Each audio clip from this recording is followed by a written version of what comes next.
হরে কৃষ্ণ বন্ধুরা, তোমরা সবাই কেমন আছো? আশা করি খুব ভালো আছো, আর আমিও খুব ভালো আছি। আর এই ভালোটাকে আরও ভালো করার জন্য চলে যাচ্ছি হলদিয়া ইস্কন মন্দিরে। দেখো, আমি আর বোন তৈরি হয়ে চলে যাচ্ছি। আর এই খোলা গাড়িটাতে করে কিন্তু আমরা সবাই মিলে চলে আসলাম মন্দিরে।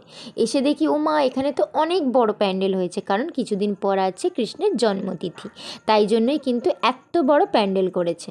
আর এই দেখো, মন্দিরের ভেতরে ঢোকার গেটটা কত সুন্দর। এই যে চলে আসলাম মন্দিরে। মন্দিরের পাশেও একটা বড় প্যান্ডেল করেছে, কারণ ওখানেই কিন্তু মায়াপুর থেকে আসবেন একজন প্রভুজি, তিনি প্রবচন দেবেন। আর এই হচ্ছে মন্দিরের ভেতরটা। সত্যি বলছি, আমার দেখে মনটা জাস্ট ভরে গেছে। ওখান থেকে তো আসতেই ইচ্ছে করছিল না, কারণ আমি এতদিন পর কিন্তু মন্দিরে গেছি, আমি এর আগে কখনোই যাইনি। আর এই দেখো, প্রভুর দর্শন করিয়ে দিলাম, তোমরাও দর্শন করে নিও। তো এইখানটাতে হবে প্রবচন, তাই প্রত্যেকে এখানে বসে আছে। আর এই সময় হচ্ছিল বাইরে প্রচণ্ড পরিমাণে বৃষ্টি। দেখতে দেখতে আমাদের প্রসাদের টিকিটও আমরা পেয়ে গেলাম।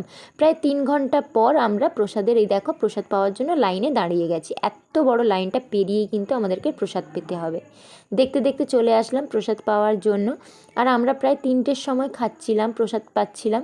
তো তখনও প্রসাদগুলো কিন্তু পুরো গরম ছিল। তো প্রসাদ পাওয়ার পর একটু এসেছিলাম জগন্নাথের দর্শনের জন্য, কিন্তু তখন দরজা বন্ধ করে দিয়েছে, কারণ ভগবানকে শয়ন দিয়ে দিয়েছে, তাই জন্য ভেতরটা দেখো পুরো খালি। আর এটা ছিল একটা জানালা, তো জানালাটা খোলা ছিল, তাই ভাবলাম তোমাদেরকে দেখিয়ে দিই। তো এবার বাড়ি ফেরার পালা, তাই জন্য বেরিয়ে চলে আসছিলাম। কিন্তু এসে দেখি আমাদের হাফজন এখনও এসে পৌঁছননি। আর এখানে পুরো মেঘ কালো হয়ে গেছিলো, কারণ আবার বৃষ্টি আসবে। দেখতে দেখতে দেখো, ছাতা নিয়ে দাঁড়িয়ে আছি, কারণ আমরা পুরো ভিজে যাচ্ছিলাম, বৃষ্টি এসেছিলো। তো বৃষ্টি তারপর থামার পর গাড়ি ছেড়ে দিল, আমরা বৃষ্টিতে হালকা ভিজতে ভিজতেই বাড়ি চলে আসলাম। আর এসে দেখো, কিছু কুঁড়ি তুলে নিয়েছি। তুলে নেওয়ার পর বাড়ির দিকে রওনা হচ্ছিলাম। তো ভিডিওটা যদি ভালো লাগে অবশ্যই লাইক, কমেন্ট, শেয়ার আর সাবস্ক্রাইব করে দিও। দেখা হচ্ছে নেক্সট ভিডিওতে।